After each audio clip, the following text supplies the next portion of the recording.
aussi la place dans cette Assemblée qu'ils méritent pour s'exprimer. Madame Avia. Merci, Monsieur le Président. Chers collègues, si vous me le permettez, je vais vous parler un petit peu de moi. J'ai exercé la profession d'avocat pendant près de 7 ans. Et cela fait donc 7 ans qu'à chaque fois que je fais la moindre dépense, quelle qu'elle soit, je réfléchis pour savoir s'il s'agit d'une dépense personnelle ou d'une dépense professionnelle. Si cette dépense est professionnelle, je garde un justificatif. Car oui, j'ai appris pendant 7 ans à tenir une comptabilité et à rendre compte de mes dépenses. Et cela fait donc 7 ans que je fais ça chaque jour, tous les jours.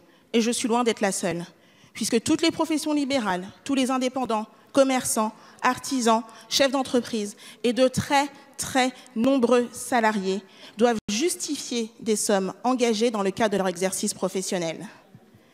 Et me voilà aujourd'hui députée. Et ce qui était évident pour moi a changé. Voilà 1 mois que j'engage des frais sans avoir à en justifier. Et pourtant, je continue de demander des factures. Je continue de les conserver. Elles sont là, dans mes affaires, dans mon bureau. Et pourtant, il faut bien que je reconnaisse que ces factures n'intéressent personne. Alors qu'il s'agit d'argent public, alors que ce n'est pas notre argent. Cet article permet de nous responsabiliser. Il demande donc au bureau des assemblées 3 choses. Premièrement, de déterminer clairement la liste des frais constitutifs ou non de frais de mandat. Ensuite, de déterminer pour chacun de ces frais un mécanisme de défraiement.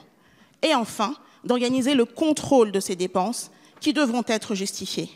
Et c'est une très bonne chose. Ce sont des habitudes à prendre.